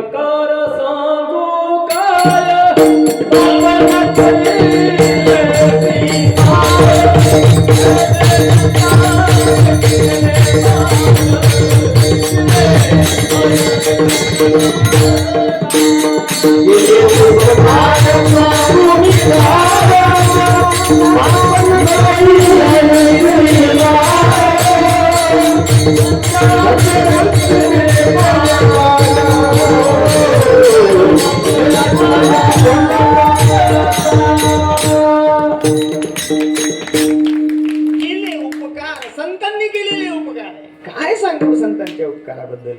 केले उपकार सांगू मी काय, बाप न करी ऐसी माय. आई बापही एवढे उपकार करू शकत नाही एवढे संतांनी केलेत. पण उपमा देताना आई बापांपेक्षा दुसरं कोणीच सापडलं नाही. कुणाची द्यावी उपमा संतांना? कोणीच भेटलं नाही, सापडलं नाही, दिसलं नाही. म्हणून तुकोबाने आई बापाची उपमा दिली आहे. तुम्ही संत मायबाप. आणि पुढे शब्द आहे कृपावंत. संत कृपावंत असतात. संतांजवळ अनेक गुण आहेत. संत पुण्यवंत असतात. का पुण्यवंत असतात? संत पुण्यवंत आहेत, संत भाग्यवंत आहेत, संत दयावंत आहेत, संत निष्ठावंत आहेत, संत धनवंत आहेत आणि संत कृपावंत आहेत. एका शब्दावरच कीर्तन सुटेल. मी तरी काय करू? बघूया, धावत पळत जाऊया. संत पहिले पुण्यवंत आहेत. कोण असतं पुण्यवंत? कोण होतं? वंत म्हणजे युक्त, वंत म्हणजे युक्त. संत पुण्ययुक्त आहेत, पुण्यवान आहेत. कारण का? रात्रंदिवस भगवान परमात्म्याचं नामस्मरण करतात. परिणामी संपूर्ण शरीर, पूर्ण काया, ही काया राहत नाही तर हे चालतं बोलतं ज्ञानाचं बीज होतं, बिंब होतं. आणि म्हणून संत पुण्यवंत आहेत. अजून संत पुण्यवंत कसे? संत इतके पुण्यवंत आहेत, त्यांचं नुसतं संतांचं नाव जरी घेतलं तर आपल्याला पुण्य मिळतं. पुण्यवंत व्हावे घेता सज्जनांची नावे, निघे माझी वाचा तुटी महालाभ भोगासाठी. संत पुण्यवंत आहेत. अजून संत भाग्यवंत आहेत. का भाग्यवंत आहेत? आपण भाग्य कोणाला म्हणतो? भाग्य तरी नो हे धन पुत्र दारा. आपला असं आहे, एखाद्याला मुलगा झाला, लोक म्हणतात भाग्य, भाग्य आहे त्याचं, त्याच्या घरी मुलगा जन्माला आला. मुलगा जन्माला येणं भाग्य नाहीच आहे, नाहीच आहे. अगदी आदरणीय हरिभक्तीपरायण गुरुवर्य इंदोरीकर महाराजांच्या भाषेत जर सांगायचं, मुलगा झाला म्हणून पेढे वाटायच्या भानगडीत पडू नका असं ते म्हणतात. का? डुकराला रंग बदलून 12-12 पिल्लं होतात, त्यांनी किती पेढे वाटायचे असं ते म्हणतात. त्याच्यात काय मोठा शौर्य आहे असं त्यांचं मत. असो असो, भाग्य तुम्ही आम्ही कशाला म्हणतो? भाग्य धनपुत्र दारा. एखाद्याला चांगली बायको मिळाली, भाग्य आहे लोक म्हणतात, भाग्य आहे त्याचं. एखाद्याकडे मोठं धन आहे, पैसा आहे, लोक म्हणतात अरे भाग्य. हे भाग्य नाही. भाग्य तरी भाग्यवंत म्हणू तया, शरण गेली पंढरी राया. खरं भाग्य ते कशाही परिस्थितीत असताना भगवान परमात्म्याला शरण जातात, ते भाग्यवंत आहे. संत भगवान परमात्म्याच्या चरणाशी लीन आहे, म्हणून संत भाग्यवान आहेत. संत पुण्यवंत, संत भाग्यवंत, संत दयावंत. दयावंत आहेत संत. संतांजवळ दया नावाचा गुण आहे. दया म्हणजे काय? दया करणे, जे पुत्राशी दुसऱ्याबद्दल अंतःकरणात कुठलंच विशिष्ट नाही, केवळ आणि केवळ प्रेम आहे. प्रेम आहे त्याला दया म्हणतात. दया तशी तुमच्या आमच्या जवळही आहे, पण आपली दया जरा मर्यादित स्वरूपाची आहे. आपली दया आपल्या नातेवाईकात फुलते, इतरांच्या बद्दल फुलत नाही. आता दृष्टांत सांगायला मला वेळ नाही, मी आता तिकडे जात नाही. पण संतांची दया कशी माहिती आहे? एक दृष्टांत आठवला जाता सांगतोच. ऐकताय ना? दृष्टांत सांगितल्यावर जरा झोप येत नाही, आणि तुमच्याकडे लोक झोपत नाही. ते तुकोबराय महाराज होते, त्यांच्या कीर्तनात कीर्तन चालू कीर्तनात एका महिलेनं मेलेलं लेकरू आणून ठेवलं होतं. मेलेलं, पण ते तुकाराम महाराजाचं कीर्तन होतं, ते उठलं, मेलेलं उठलं. आमच्या कीर्तनात जिवंत माणसं झोपतात. ऐकताय ना तुम्ही कीर्तन? उठायला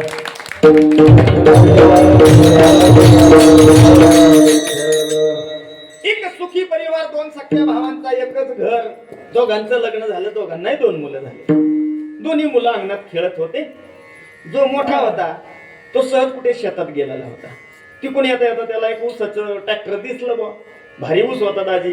त्याला वाटलं आता घरी घेऊन जा ऊस. त्याला त्या ट्रॅक्टरवाल्याला ऊस मागितला. ट्रॅक्टरवाला म्हणे मी देत नाही. धैर्य म्हणे एक दिला त्यानं. एक ऊस घेतला. हे लगबगीनं घरी आलं ऊस घेऊन. आता काकाना ऊस आणला. दोन्ही लेकरं अंगणात खेळत होते, एक लहान भावाचं आणि एक त्याचं. दोघाच्या दोघं पळत पळत, एक म्हणतं पप्पाने, आमच्या पप्पाने ऊस आणला, एक म्हणतं आमच्या काकाने ऊस आणला, आणि गेले ना ते पळत. तिकून त्याला आनंद झाला, लेकरं येत आहे. आता लेकरं येऊन आले, ते भांडतील ना, यांच्या वाटण्या करून द्यावा लागल ना. हे काय सोयी ना खातील काही, यांना वाटण्या करून द्यावा लागेल. आणि मग त्याने काय केलं, ऊस मोडायची पद्धत गुडघावर केला, कटकान ऊस मोडला. एका हातात वाड्याचा ऊस आहे, एका हातात बुडखीचा ऊस आहे. वाड्याचा ऊस दिसायला चांगला असतो पण चवीला पांचट असतो. बुडखाचा ऊस दिसायला लई काळा निळा असतो पण चवीला गोड असतो. असं दोन्ही हात आहे. नेमकं त्याच वेळेस जिकडून वाढ आहे का तिकडून आलं त्याचं पोरग, आणि जिकडून बुडूक आहे का तिकडून आलं भावाचं पोरग. आता ऊस द्यायचा कार्यक्रम होणार, तेवढ्यात तिकडून चुलतीनं फुटू गाडा, म्हणजे याच्या भाऊजीनं, लहान्याच्या बायकोनं ती पाहू राहिली. एका हातात वाड्याचा आहे, एका हातात बुडखाचा आहे.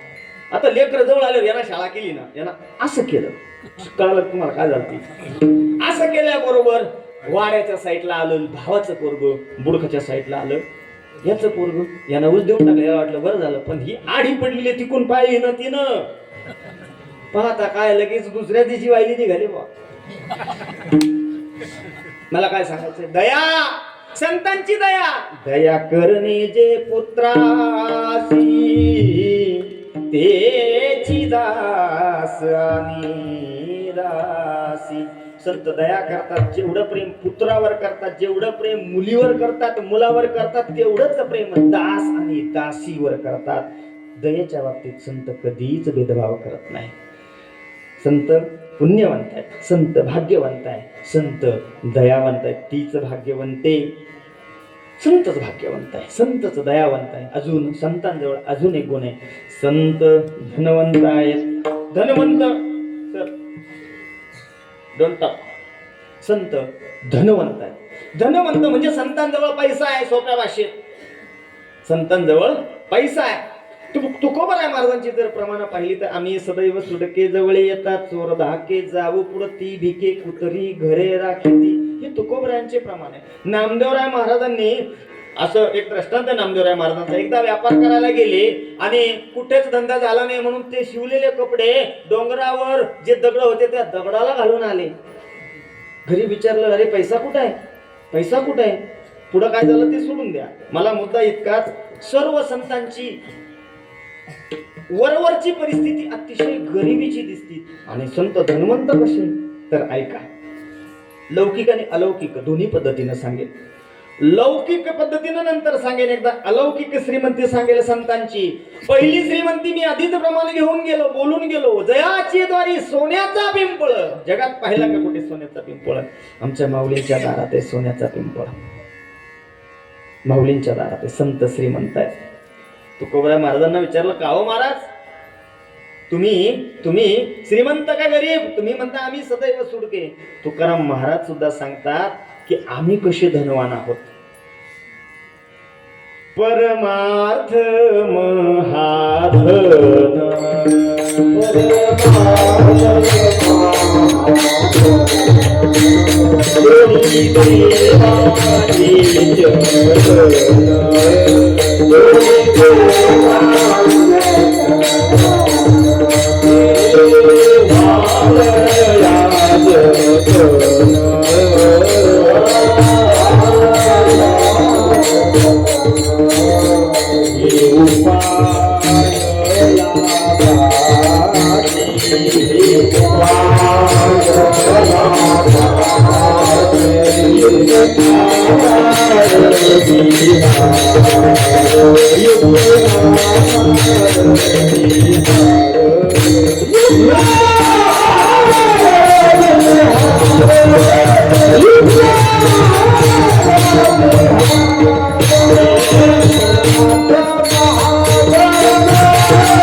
संतांजवळ धन आहे कोणतं? परमार्थ महाधन. हे धन तर कुणी चोरून नेलो. लोक म्हणतात बँकेत टाका. तिथूनही सायबर चोरते, सायबर भामटे मारायला लागले पैसे खात्यातूनही. तिथं लॉकर घेते ते लॉकरही लुटले जातात. फेर पडायला लागले, काही बी करायला लागले. पण परमार्थ जे धन आहे त्याला नुसतं धन नाही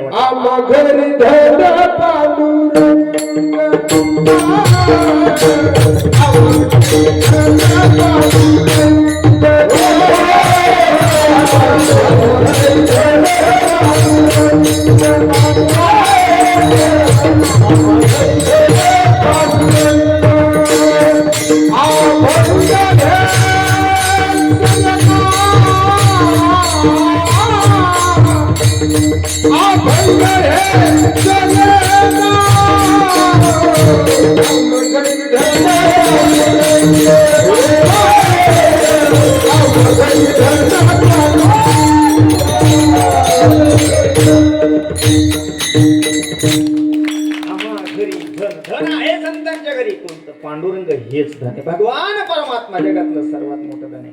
आणि एक अजून अलौकिक शब्द सांगतो.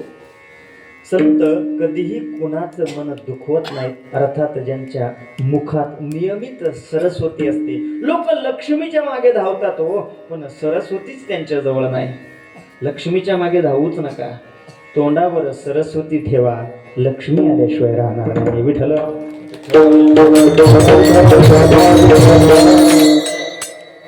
अलौकिक धन संतांजवळ पांडुरंग परमात्मा महाधना स्वरूपात आहे. आता लौकिकातलं धन पाहूया आपण. याला पैसा म्हणजे धन म्हणतो ना. पैसा म्हणजे धन म्हणतो. गुरुजी मी अभंगामध्ये असलेल्या शब्दांची एकदा मोजदाद केली. छोट्यात छोटा अभंग म्हटलं. रूप पाहता लोचन 64 अक्षर त्यामध्ये मला दिसले आणि 24 शब्द होते. कधी बनला? माऊलींनी बनवला. आता असे किती अभंग बनवले माऊलींनी. हा एक एक अभंगातला एक एक शब्द, त्या एका एका शब्दाचं आम्ही केलेलं घुटून घुटून चिंतन आणि त्याच्यावर आमच्यासारख्या कितीतरी कीर्तनकारांनी वाढवलेला हा परमार्थ एका बाजूला आणि त्याचा व्यापार केलेला व्यापार दुसऱ्या बाजूला. आता लौकिकात म्हणून व्यापाराची जर भाषा करायची, एक एक शब्द केवढ्याचा झाला ऐकताय ना तुम्ही कीर्तन, केवढ्याचा झाला. एका अभंगाची किंमत किती, अनमोल रकमेचा आहे. आम्हा खरी धन शब्दाचीच, शब्दाचीच आमच्या घरी रत्न नाही. खऱ्या अर्थानं हे शब्दाचं हे रत्न नाही, फक्त त्या रत्नाचा तुकोबराय महाराजांनी कधी भाव नाही केला. पण आता काही काही लोक त्या शब्दाचा भाव करतात आहे आणि कोटीच्या कोटी उड्डाणं करतात. करा बाबा, तुम्हाला जसं जमत तसं. संत धनवंत आहेत, संत निष्ठावंत आहेत. निष्ठावंत म्हणजे काय, काहीही परिस्थिती आली तरीही आपल्या मूळ उद्देशापासून बाजूला न हटणं, त्याला म्हणतात निष्ठावान. देह जावो अथवा रावो पांडुरंगी दृढ भावो, चरण न सोडी सर्वथा आन तुझी पंढरीनाथा. संत भाग्यवंत आहेत, संत पुण्यवंत आहेत, संत दयावंत आहेत, संत धनवंत आहेत आणि संत निष्ठावंत आहेत. तसेच संत कृपावंत आहेत. संत कृपावंत आहेत अर्थात दया संत सगळ्यांवर करतात, पण कृपा मात्र सर्वांवर करत नाही. जो कृपा संपन्नतेला जाऊन पोहोचलेला असेल अशाच साधकावर संत कृपा करतात. उदाहरण देईल तुम्हाला मी, प्रतिष्ठान नगरी पैठणचं. पैठणमध्ये नाथ महाराजांनी जाण्याचा निर्णय घेतला. समाधीला जायचं बसायचं असं नाथांनी सुचवलं. नाथांचं भावाचं रामायण लिखाण चालू होतं. नाथांनी सांगितलं मला जायचंय. लोकांनी विचारलं अहो ते ग्रंथ कोण पूर्ण करणार. नाथ महाराज म्हटले त्याला काय, माझ्यासाठी राहिलं का ते, तो काय सप्ताय का माझ्याशिवाय तुम्ही कसा करते पाहतो. तसं काही नाही. नाथ महाराज होते ते म्हटले ग्रंथ कुणाचा राहणार नाही, होईल पूर्ण. नाही म्हटले असं नाही जमणार, उद्या तुम्ही गेल्यावर भांडणं होतील, आमच्यात आमचं काहीतरी निकाल लावून जा, त्याचं कुणावर तरी जबाबदारी देऊन जा. नाथ महाराज म्हटले तशी तुमची इच्छा, नक्की तसंच करू. उद्या या म्हटले पिपळाच्या झाडाखाली, लिंबाच्या झाडाखाली. दुसऱ्या दिवशी बाजार तळात पैठणला दुपारच्या वरी भलती गर्दी जमली. कामुळं, कशामुळं, लिहिलेल्या अर्ध्या भावार्थ रामायणाचा बाकी राहिलेला भाग पूर्ण करायचा. ती जबाबदारी नाथ महाराज देणार होते आणि निघून जाणार होते. आता कुणावर द्यायची जबाबदारी, नाथांच्या जो नजरेत भरेल त्याच्यावर ती जबाबदारी द्यायची होती. प्रत्येक जण नटून थटून आला होता, गंध लावून आला होता, सेंट मारून आला होता, पावडरही लावून आला होता. नजरेत भरला पाहिजे, वजन पडलं पाहिजे, घासून घुसून सगळे हजर झाले आणि नाथ महाराज आले. सगळ्या गर्दीमध्ये नाथ महाराज बसले. सगळ्यांवर त्यांनी नजर मारली की कोण कोण माझ्या अर्ध्या ग्रंथाला पूर्ण करायची मनोकामना करून आलंय, अर्थात त्याच्यावर त्याचं नाव लागणार आहे म्हणून सगळ्याकडं पाहिलं. पण ज्याला नाथ महाराज शोधत होते तो नाथांना तिथं दिसलाच नाही. नाथाने विचारलं अरे गावबा कुठे गेला. एकाने सांगितलं गावबा नदीवर गेलाय कपडे धुवायला. एक मुलगा लहान होता, घरी गुळ खायला मागायचा. गरीब परिस्थिती होती, आई गुळ देऊ शकत नव्हती. पण आईला हे माहिती होतं नाथांच्या घरी कथेला गेलं ना तर नाथ सगळ्यांना गुळ देतात. नाही देव नाथांच्या घरी देवाला सुद्धा पुरणपोळीचं नैवेद्य आहे. आणि म्हणून ती म्हणली नाथांकडे राहतो का तुला गोड आवडतं ना, मग इथंच राह, इथंच खा, इथंच सेवा, पडून राही न तर ये ठाई, जे भेटलं ते काम कर आणि इथंच राह. आता तसं कसं राहता, मग साधू संतांची काहीतरी सेवा करावी म्हणून मिळेल ते काम करता करता कपडे धुणे, साफसफाई करणं हे काम करणारा तो गावबा कपडे धुवायला गेलेला होता. नाथ म्हटले गावबा कुठे आहे. नदीवर गेला, बोलवा त्याला. कुणीतरी पळत पळत गेला. अरे तुला महाराजांनी बोलावलं. ते काम सोडून दिलं, गावबा पळत पळत आला. इकडे मीटिंग मध्ये चाललंय. नाथा आवरा लवकर, 10 वाजले. आवरा लवकर नाथा, आवरा, 10 वाजले. कवर चालू देता, एकाचा निर्णय लावा काय तो. आणि मग नाथांनी सांगितलं थांबा म्हटले, 2 मिनिटं थांबा म्हटले. नाथ महाराज, नवनाथ महाराज नाही, एकनाथ महाराज म्हणले 2 मिनिटं थांबा. आणि मग गावबा आला, त्याला जवळ बसवलं आणि नाथाने त्याच्या डोक्यावर हात ठेवला. कृपा कटाक्ष न्याहाळिले पदी बैसविले बाप रखुमा देवी रे भक्ता दिधले वरदान. गावमा जो गुळ खाण्यासाठी राहिला होता त्याच्या डोक्यावर हात ठेवला आणि त्याला कृपा त्याच्यावर केली. परिणाम अर्ध राहिलेलं भावार्थ रामायण गावबानी पूर्ण केलंय. तिथं पंडित होते, रथी महारथी होते, संस्कृतचा अभ्यास केलेले होते. नाथाने त्यांच्यावर कृपा नाही केली बरं का, गावावर कृपा केली. संत कृपा करतात, उलट सांगेल संतच कृपा करतात. पुन्हा नाथांचे शब्द आहे. नाथ महाराज असं म्हणतात, कृपेशी स्वतंत्र जन्म नाही, कृपा उपजे साधूचे ठाई. जेथ उपजेतो साधू पायी. जिथं कृपा उपजते त्यांना साधू म्हणावं. तिचा स्वतंत्र जन्म नाही, कृपेचा स्वतंत्र जन्म नाही. अजून दृष्टांत मला आठवतोय पण आता वेळ झाला तरी सांगतोच. पैठणचाच दृष्टांत आहे. रेडा होता एक रेडा. माऊलींनी त्या रेड्याकडे पाहिलं. प्रसंग सगळ्यांना माहिती आहे. आणि रेड्याच्या डोक्यावर हात ठेवला. तो रेडा वेद बोलायला लागला. इतकं शुद्ध की बाकी लोकांनी वेद दुरुस्त करून घ्यावं इतका शुद्ध रेडा वेद बोलला. माऊलींनी कृपा केली. परिणाम रेडा आता त्या रेड्याचं मंदिर आहे. माऊलींनी कृपा केली. परिणाम लोक आज त्या 4 पायाच्या रेड्याचं दर्शन घ्यायला आळेफाट्याला जातात. कोण? 2 पायाची माणसं. कोणाच्या दर्शनाला जातात? 4 पायाच्या रेड्याच्या. का माहिती? संतांनी कृपा केली म्हणून. संत कृपा करत असतात आणि ज्याच्यावर कृपा झाली तो कृपा संपन्न होत असतो. तुमच्या आमच्या हातात एवढंच आहे, आपलं आचरण असं असावं. भरपूर बोलता येईल. एक वाक्य सांगून जातो. सामान्य असतो. तुम्ही आम्ही सामान्य आहोत. जो सामान्य आहे त्याने संतांचं कुठेतरी ऐकावं, ग्रंथातलं कुठलं तरी वचन आत्मसात करावं आणि साधनेकडे वळावं. सामान्य त्याच्यापेक्षा साधनेकडे वळालेला साधक हा चांगला. जो साधक झाला त्याने आता साध्याकडे वाटचाल सुरू केली. तो सामान्य होता, आता साधक झाला. आता साधक आहे ना, त्याने साधकच राहू नये. त्याने ती अवस्था, ती भक्ती, ते भजन, ते नामस्मरण वाढवावं आणि सिद्ध होण्याचा प्रयत्न करावा. सामान्य होता त्याच्यापेक्षा साधक चांगला. साधक आहे त्याच्यापेक्षा आता तो सिद्ध झाला, उत्तम झाला. पण सिद्ध झाला म्हणून त्याने थांबू नये. सिद्ध झाल्यानंतर त्याचीही जी भूक आहे, जी त्याला टार्गेट म्हणूया आपण, ते टार्गेट काय असावं तर ते त्याचं संत मिळण्याकडे असावं. नाही संत होण्याकडे असावं.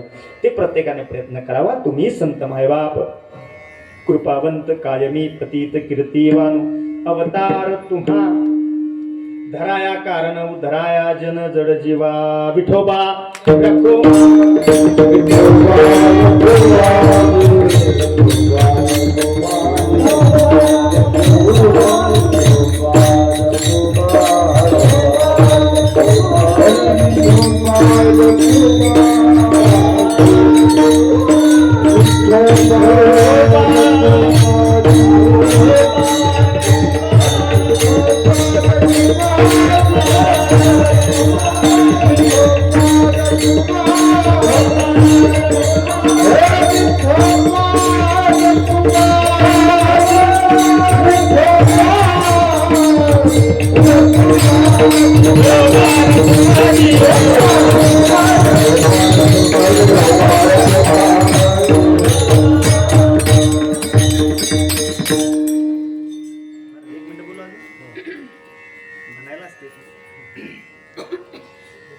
तुम्ही संत मायबाप कृपावंत कायमी पतित कीर्तिवान. माझी वेळ पूर्ण झाली. भागवत महाराज म्हणे आमच्या त्या पाठीमागची मावशी जरा उशीर आल्या आणि मग पुन्हा त्यांनी कमी ऐकलं. उद्या त्या म्हणतील की कसं काय करायचं आता, मग थोडंसं लांब व्हा. मला वेळ नाही बाबा, मी फक्त 3 मिनिटं बोलणार आहे. आता आपल्याकडे जास्त वेळ नाही, फक्त 3 मिनिटं बोलायचं मला. अवतार तुम्हा धराया कारण उद्धराया जन जड जीवा. जनाचा, जडाचा आणि जीवाचा उद्धार करण्याकरिता संत येत असतात. या जगामध्ये काही लोक ऐका बरं, शेवटचं एवढं ऐकून जा. काही लोक बुडविणारे आहेत बुडविणारे. बुडविणारे म्हणजे कोण? जे स्वतः बुडालेले आहेत, स्वतः बुडालेले आहेत पण ते दुसऱ्यालाही बुडवतात. म्हणजे कोण? सोपं करून सांगतो तुम्हाला, लगेच लक्षात येईल. जे व्यसनी झालेले आहेत ना, व्यसनी, ते बाकीच्यांना, जे चांगले आहेत त्यांना व्यसनाकडे वळवतात. त्यांना माहिती आहे आपलं आयुष्य गेलं, घर संसार उघड्यावर आला, बायको घरात येऊ देत नाही, मुलं नीट बोलत नाही, पैसा पुरत नाही, 10 एकर होती ती गेली 2 एकरावर आली, पाहुणे रावळे जवळ करत नाही. पण त्यांना असं कधीच वाटत नाही कोणाचं तरी कल्याण व्हावं. ते रोज कोणाला तरी नवीन धरतात, भिडून त्याला मार्गाला लावतात. अज्ञानी लावावे. हे स्वतः बुडालेले दुसऱ्याला बुडवणारे, हे दुष्ट आणि राक्षसी वृत्तीची माणसं म्हणतात. दुष्ट आणि राक्षसी वृत्तीची. ती होलिका माहितीये? होलिका ती भक्त प्रल्हादाला जाळण्यासाठी म्हणून बसली घेऊन. पुढे काय झालं तो भाग सोडा, पण ती जळाली. भक्त प्रल्हाद भगवंतामुळे जळाले नाही, पण तिची अपेक्षा काय होती? मी तर जळेल, ह्यालाही मी जाळेल. हे बुडविणारे लोक आहेत. दुसरा एक गट आहे, त्या गटाला म्हणतात बुडलेले. बुडलेले म्हणजे कोण? हे स्वतः बुडालेले, इतके आकांत तांडव होऊन बुडाले का यांना याला काही सुधरत नाही. हे कोणाकडे पाहत नाही, यांना काही घेणं नाही, यांना काही देणं नाही, यांना देव नाही, धर्म नाही, पंत नाही. मी माझं काम, माझं काम, माझं काम. काम कशासाठी करतो? तर खाण्यासाठी. खातो कशासाठी? तर काम करण्यासाठी. दुसरा उद्योगच नाही. त्यांना जर म्हटलं महाराज एकादशी धरा, ते म्हणतात तिला कोण धरायचं? कोणाला? एकादशीला कोण धरायचं बा तिला? त्यांना उपवास नाही, तापास नाही, देव नाही, धर्म नाही, सत्ता नाही, काही वाजत असे बोंब नाही ऐकत कोणी, काही घेणं नाही. बुडालेले. काही बुडणारे म्हणजे अजून बुडाले नाही. तिसरा घटक आहे, हे अजून बुडाले नाही पण नक्कीच एक ना एक दिवस बुडणार आहे. आणि जेव्हा हे बुडतील तेव्हा त्या भवसागरातून जाताना मारिती, तोडीती, जोडीती, निष्ठुर यमा चेकिंग कर बहुसार यांना तिथून सामना करून जावा लागणार आहे. बुडविणारे, बुडालेले आणि बुडणारे जसे पाहिले असेच आणखी 3 घटक आहे. एक घटक आहे तरलेले. याच्या नेमके विरुद्ध तरलेले. जसं मी सांगितलं, साध्यापर्यंत जी जाऊन पोहोचली ना मंडळी, साध्यापर्यंत, ही खऱ्या अर्थाने जीवनमुक्त महात्म्यांची मंडळी आहेत. हे स्वतः तरलेले आहेत. हे भगवान परमात्म्याच्या ते आनंदात आहेत, या भवसागरातून तरून गेलेले आहेत आणि तो तरल्याचा आनंद ते आता भोगत आहेत. काही तरणारे आहेत. तरणारे म्हणजे ते आता मार्गाला लागलेत, मोक्ष रेखे आला तो भाग्य विनठला, ते त्या रेषेवर आलेत. आता नक्कीच त्यांचाही उद्धार होणार आहे, मोक्ष ज्याला म्हणतात. आणि काही तारणारे आहेत. तारणारे कोण? तारणारे तर संत तारणारे आहेत. बुडत हे जन न देखवे डोळा येतो कळवळा म्हणून या. मग ते कुटुंबाकडे लक्ष देणार नाही, ते हालापेष्टा सहन करतील, प्रसंगी उपाशी राहतील, परंतु या जगाचं कल्याण कसं होईल याच्याकरता देह झिजवतील. देह कष्टविधी परोपकारे. जगामध्ये परोपकार करण्याचा प्रयत्न करावा. आजच्या या अभंगाला मी आता चिंतनाला या ठिकाणी पूर्णविराम देतो. जाताना फक्त तुकोबरांचे 2 शब्द घेऊन जा. पुण्य पुण्य पुण्य करायचंय म्हणजे खूप काशी, मथुरा, गया, द्वारका, पंढरी, इकडं तिकडं खरं म्हणजे फिरण्याची गरज नाही. माफी मागून बोलतो. पुण्य पुण्य काय आहे? काय? What is the definition of पुण्य? पुण्याची व्याख्या, खरी व्याख्या काय? तुकोबरांचे शब्द आहेत बघा. ते म्हणतात आपल्याकडून दुसऱ्याला कायिक, वाचिक, शारीरिक स्वरूपाने जर त्रास होत असेल त्याच्यासारखं पाप नाही दुसरं. आपल्या बोलण्याने कोणाला त्रास होत असेल पाप आहे, ते पाप आहे. पाप ते परपीडा. आणि पुण्य पुण्य काय तर नेहमी दुसऱ्यावर उपकार करा, त्याच्यासारखं पुण्यच नाही. पहा, उपकार करा दुसऱ्यावर, नेहमी उपकार करा. आता उपकाराची व्याख्या अजून वेगळी होऊ शकते. काय केलं म्हणजे उपकार होईल? पण आपली जेवढी दानत आहे, आपल्याला जेवढं करता येईल तेवढं करूया. तुका म्हणे फार थोडा तरी परोपकार, तेवढा परोपकार करत जा. साधू संतांवर विश्वास ठेवा, भगवंताचं नामस्मरण करत जावा, ग्रंथ वाचत जावा. आणि ग्रंथ घरात लाल कपड्यात गुंडाळून ठेवण्यापेक्षा थोडेफार ग्रंथ डोक्यात घेण्याचा प्रयत्न करा. नक्कीच तुकोबरायांच्या आशीर्वादाने, माऊलींच्या आशीर्वादाने सर्वांचं कल्याण झाल्याशिवाय राहणार नाही. बोलता बोलता एखादा शब्द चुकीचा गेला असेल माझा मला परत करा. राहिलेले 3 चरण तसे अजून बाकी आहेत. बाकीचे 3 चरण सोडवण्यासाठी पुढच्या वर्षी पुन्हा मला बोलवा, म्हणजे मी ते 3 चरण सोडून घेईन. पुढचे 3 चरण सोडवायचे असतील तर. आणि रोज जरा लवकर येत जा. काय आता घरचा कार्यक्रम झाला आता कीर्तन सुटलं. तुम्हाला वाटतंय आता घंटाभर बसावं महाराजांनी बोलावं, पण ते झाले ना 10 कवर बोलता थोडा. आणि परमार्थ हा जरा शिस्तीचा असावा बघा. बाकी धर्मातील परमार्थ हा शिस्तीचा आहे. आपल्यात नेमकी तेवढीच उणीव आहे तर तेवढं येऊन येतोच ना आपण तर येत जा. आणि जास्त काही नाही, मंडपातून थोडा रिकाम आहे, प्रत्येकीनं शेजारणीला घेऊन येत जा. शेजारणीला म्हणजे मंडप भरून जाईल. आणि पोरांना आणलं तर बरंच, पण आता पोरांच्या परीक्षा, पोराच्या बापाला पुन्हा ते IPL मधून मॅच वगैरे नाही ना, ते वेळ मिळत नाही, त्याच्यामुळे थोडंसं ते बी गोष्ट आहे. चला या ठिकाणी थांबतोय. ज्ञानेश्वर माऊली